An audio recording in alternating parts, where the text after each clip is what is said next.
comme le dit Ibid dans ses Vies des poètes. Extrait d'une copie d'étudiant.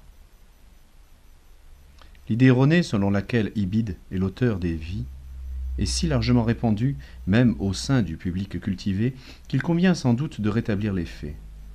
On devrait savoir que c'est à C.F. que l'on doit cet ouvrage. Le chef-d'œuvre d'Ibid, en revanche, reste le célèbre Opsite, dans lequel tous les grands courants de la littérature gréco-romaine sont présentés de façon définitive, avec une admirable précision, en dépit de la date étonnamment tardive à laquelle l'auteur écrivait. Une vieille légende, reprise dans bien des livres modernes antérieurs à la monumentale Geschichten der Ostrogoten in Italien de Van Schweinskopf, a fait d'Ibid un Wissgoth romanisé, de la suite d'Atholf installé à Placentia vers 410 après Jésus-Christ. On ne saurait être plus éloigné de la vérité.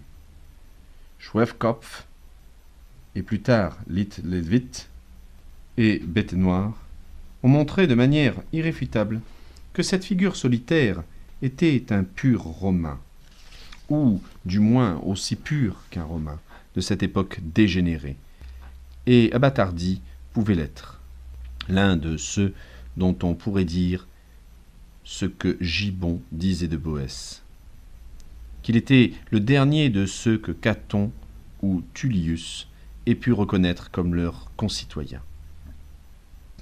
Comme Boès, et comme presque tous les hommes éminents de son temps, il descendait de la grande famille des Aniciens, et pouvait faire remonter avec beaucoup d'exactitude et de fierté ses origines à tous les héros de la République. Selon von Schwebkopf, son nom complet, long et pompeux, comme il convenait à une époque où s'était perdue la simplicité de la nomenclature classique, était Caius Anicius Manius Furius Camillus Aemilianus Cornelius Valerius Pompeius Julius Ibidius. Littlewaite, toutefois, rejette Aemilianus au profit de Claudius Decius Gianus, tandis que Bête Noire est d'une opinion tout à fait différente. Selon lui, Ibid s'appelait Manius Furius Camillus Aurelius Antonius Flavius Anicius Petronius Valentinianus Agidius Ibidius. Ce critique et biographe éminent naquit en 486, peu après que Clovis eut soustrait la Gaule à la domination romaine. Rome et Ravenne se disputent l'honneur de lui avoir donné le jour, bien qu'il ait acquis sa maîtrise de la rhétorique et de la philosophie dans les écoles d'Athènes, dont l'interdiction un siècle plus tôt par Théodose n'avait pas eu les conséquences qu'imaginent les esprits superficiels. Nous le retrouvons à Rome en 512, sous le règne débonnaire de l'Ostrogoth, Théodoric.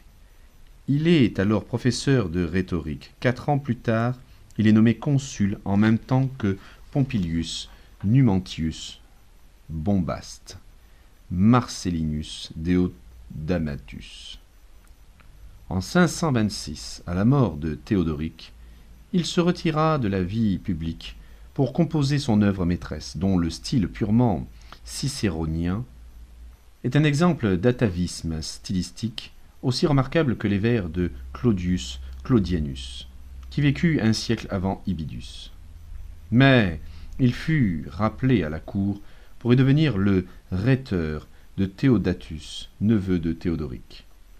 Lors de l'usurpation de Vitigé, Ibidus tomba en disgrâce et fut un moment emprisonné. L'arrivée de l'armée byzantine et romaine, commandée par Bélisère, lui rendit la liberté et de nouveau il connut les honneurs.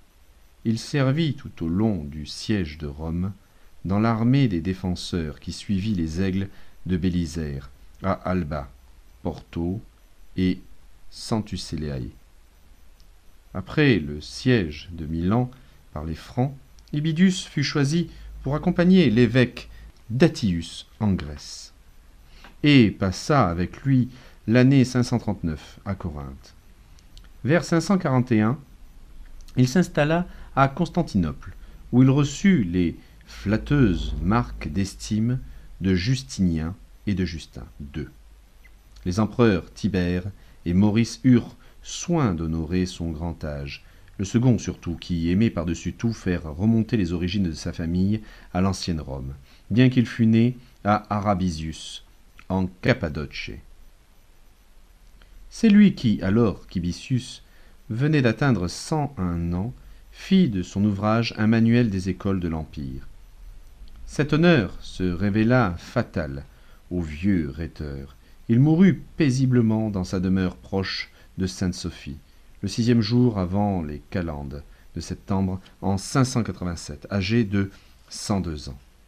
En dépit des troubles qui régnaient alors en Italie, ses restes furent conduits à Ravenne pour y être enterrés. Mais le duc de Spoleto, un Lombard, les exhuma et les profana, offrant le crâne au roi Otharis, afin qu'il lui serve de chope à bière. Tous les souverains de la lignée se le transmirent avec fierté. Lors de la prise de Pavie par Charlemagne en 774, la relique fut arrachée au faible Desiderius et suivit les équipages du conquérant franc.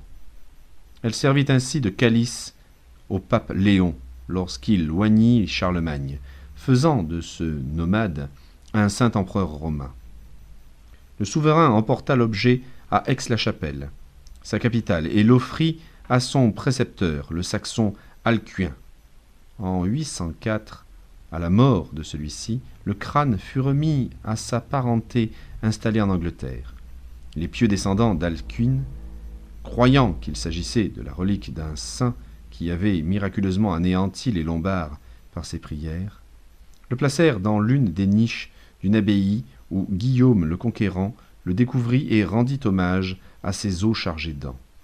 Même les féroces soldats de Cromwell, quand ils détruisirent en 1650 l'abbaye irlandaise de Ballyhouth, où le crâne avait été secrètement apporté en 1539 par un dévot papiste lors de la suppression des monastères anglais par Henri VIII, s'abstinrent de profaner une aussi vénérable relique. Le soldat lisse et pleur, Hopkins, s'en empara, et l'échangea peu après avec Repose en Jéhovah, Stubbs, contre une livre de cette nouvelle herbe venue de Virginie. À son tour, Stubbs envoya en 1661 son fils Zérubabel chercher fortune en Nouvelle-Angleterre. Il jugea néfaste pour un jeune Yeoman, plein de piété, l'ambiance de la Restauration. Lui offrit en guise de taillissement le crâne de saint Ibide, ou plutôt de frère Ibide, car il abhorrait tout ce qui était papiste.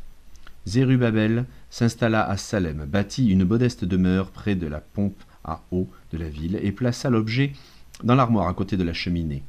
La Restauration avait pourtant eu le temps d'exercer sur lui sa fâcheuse influence. Il prit le goût du jeu et finit par perdre le crâne au profit d'un certain Epenetus Dexter, citoyen de Providence, venu là en visite. La relique se trouvait dans la maison de Dexter, située au nord de la ville, là où se croisent aujourd'hui North Main Street et Olney Street. Quand, le 30 mars 1671, pendant la guerre du roi Philippe, Canoche se lança à l'assaut de la ville, le sagace Sachemens s'empara du crâne, et voyant aussitôt qu'il s'agissait d'un objet particulièrement vénérable, l'envoya en signe d'alliance à une fraction des Pecos du Connecticut, avec laquelle il était alors en négociation. Le 4 avril, Canoche fut capturé par les colons et exécuté peu après, mais la tête de Saint-Ibide poursuivit son errance. Affaiblis par une guerre antérieure, les Pequots ne pouvaient plus prêter main forte aux Narragansett.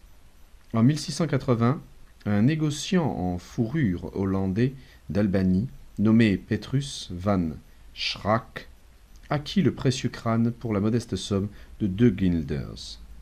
Ayant reconnu sa valeur en déchiffrant l'inscription à demi effacée qui était gravée en minuscules lombardes, Il convient de préciser que la paléographie était l'une des spécialités des négociants en fourrure hollandais de la Nouvelle-Hollande du XVIIe siècle.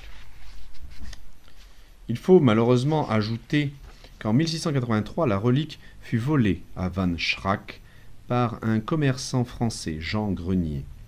Le zèle papiste de celui-ci permit de reconnaître les traits de celui que, dès son enfance, il avait appris à revérer sous le nom de Saint Ibide. Empli d'une fureur sacrée à la pensée que ce précieux symbole était tombé entre les mains d'un protestant, il ouvrit un soir le crâne de Van Schrack à l'aide d'une hache et s'enfuit vers le nord avec son butin. Mais il fut presque aussitôt dépouillé et assassiné par le sang-mêlé Michel Savard, qui s'empara de l'objet, dont, ne sachant pas lire, il ne put reconnaître la provenance, et le joignit à sa collection de têtes, à vrai dire plus récente. À sa mort en 1701, son fils Pierre le proposa avec d'autres monnaies d'échange aux émissaires des Saxe et des Fox. Une génération plus tard, il fut retrouvé devant le tipi d'un chef par Charles de Langlade, fondateur du comptoir de Green Bay, Wisconsin. Langlade eut pour cette relique sacrée la vénération qui convenait. Il parvint à la racheter contre un nombre imposant de perles de verre. Plus tard, cependant, le crâne passa de nouveau dans de nombreuses mains, étant vendu à des colonies du lac Winnebago, à des tribus du lac Mendota, avant de se retrouver au début du XIXe siècle en possession du français Solomon Junot, installé dans le nouveau comptoir de Milwaukee, sur les bords du lac Michigan, le long de la rivière Menominee. Vendu par la suite à un autre colon nommé Jacques Caboche, il fut cédé en 1850, à l'issue d'une partie d'échecs ou de poker, à un nouveau venu appelé Hans Zimmermann. Celui-ci s'en servit comme chope à bière, jusqu'à ce qu'un jour, pris de boisson, il le laissa choir de la terrasse de sa maison. Le crâne tomba dans le terrier d'un chien de prairie, et Zimmermann, une fois revenu à lui, fut incapable de le retrouver. C'est ainsi que, des générations durant, le crâne béni de Caius Anicius Manius Furius Camillus Aemilianus Cornelius Valerius Pompeius Julius Ibidus, consul de Rome, favori des empereurs et saint de l'Église romaine, demeura caché dans le sol d'une ville en expansion. Les chiens de prairie virent en lui une déité venue des mondes supérieurs, et l'adorèrent selon des rites obscurs. Mais ces modestes fournisseurs, dépourvus de savoir-faire, eurent tôt fait de succomber aux assauts de l'Arien conquérant. Et le crâne connut alors une période de total abandon. Les égouts le négligèrent, les maisons se dressèrent. 2303 en tout, et même plus, jusqu'à ce que, par une nuit fatidique, se produisit un événement titanesque. La subtile nature, possédée par une sorte d'extase spirituelle, assez semblable à l'écume du breuvage qu'on consommait autrefois dans cette région, entreprit d'abaisser les puissants et d'élever les humbles. Et voici que, dans l'aurore couleur de rose, les bourgeois de Milwaukee se réveillèrent pour apercevoir une ancienne prairie transformée en montagne. Le bouleversement revêtait une grande ampleur.